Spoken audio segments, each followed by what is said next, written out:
Oke, masuk untuk di servis satu buah golok sembelih model kopak rawing dan pisau iris daging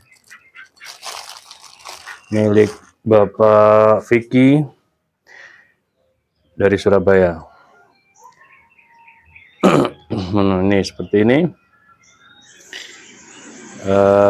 Paksinya terlalu pendek.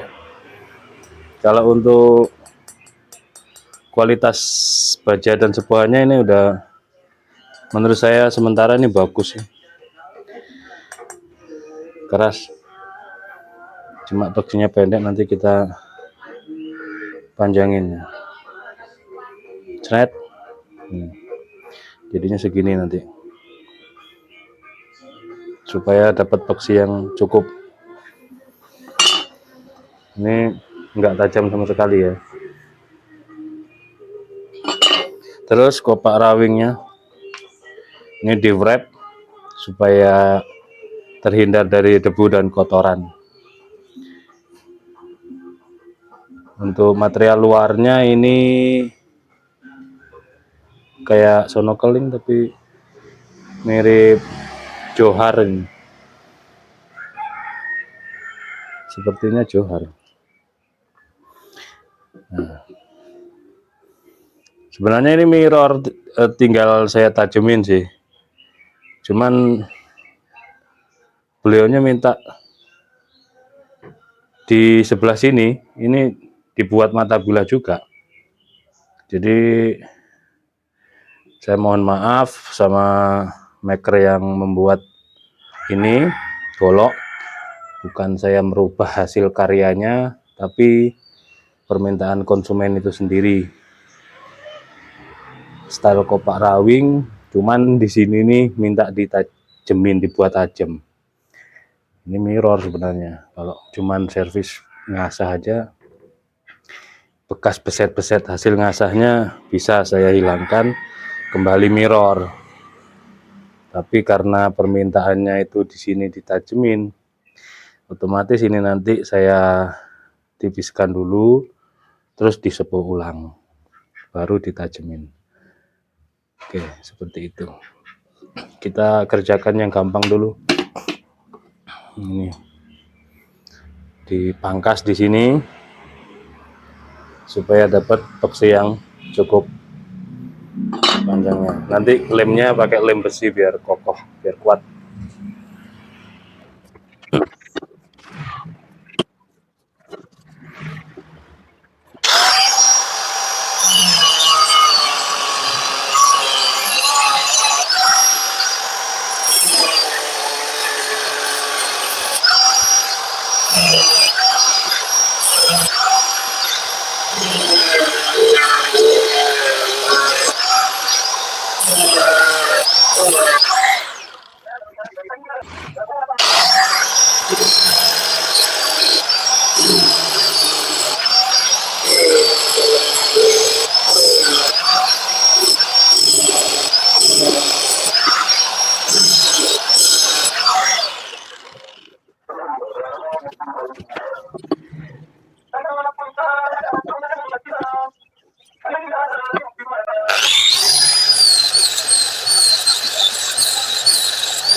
Oke, alhamdulillah.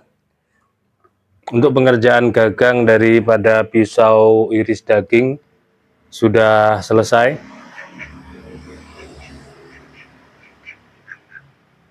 Dari kayu kalisono keling di pin 2. Ini tidak saya sipuh ulang karena sudah dari awal saya merasa ini bagus, kualitas sepuhannya, sepuhan dan bajanya bagus ini. Seperti ini.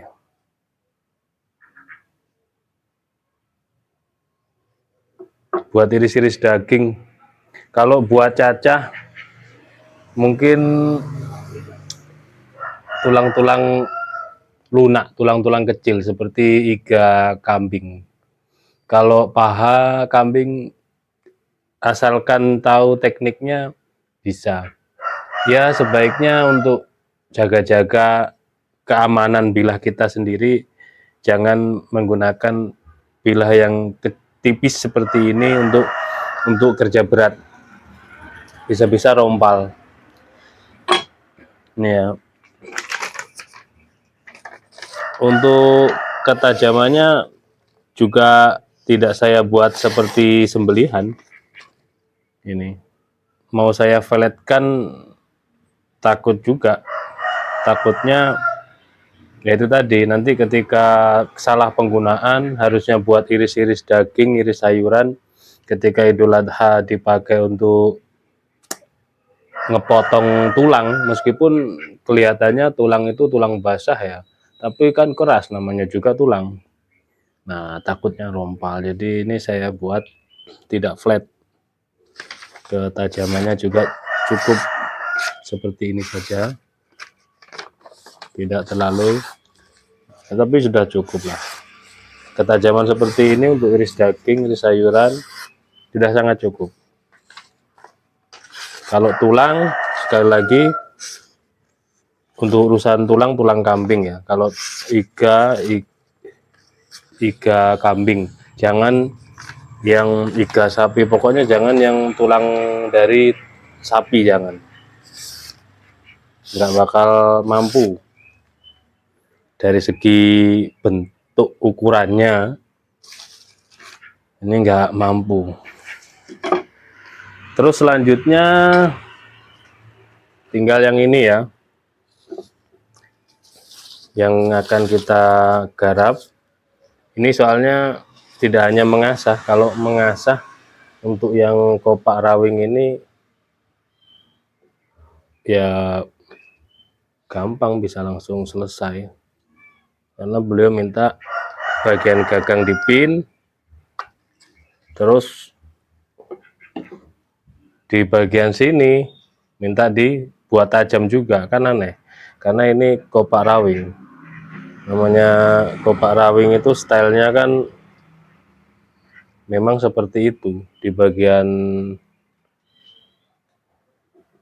punggung sebelah ujung itu kan memang seperti ini kopak rawing stylenya. Terus di beberapa daerah juga punya pakem sendiri-sendiri. Kopak rawing itu seperti ini. Punggungnya tebal sampai kadang sampai 6 mili. Terus di separuh ke ujung itu dipeges, ya, dipeges kiri kanan sebagai aksesoris lah, apa, mempercantik bilah.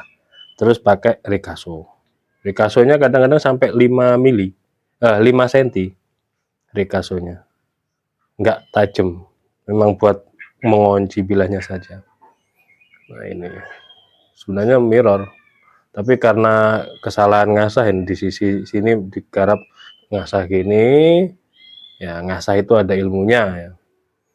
Ilmu kalau kita dalami, ilmu mengasah sendiri gak cukup seminggu 2 minggu, dan butuh kesabaran ekstra tentunya. Ini beset-beset dapatnya. Kalau orang ngasah itu gak sampai beset-beset gini, nggak ada beset-besetnya, mata bilah yang diambil, itu batunya juga. Jadi nanti ketika ini saya konsumennya minta buat tajam di bagian sini. Ya nggak apa-apa, kita tajemin, kita tipiskan dulu terus kita sipu ulang. Nah, sipu ulang itu kalau sudah bergagang juga penuh resiko.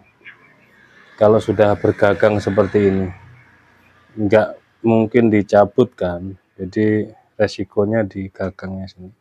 Nanti kita akalin dengan cara dibungkus pakai kain yang dibasahi. Oke, lanjut untuk penggarapan yang ini kita tipiskan dulu biar proses penyepuhannya tidak terlalu lama.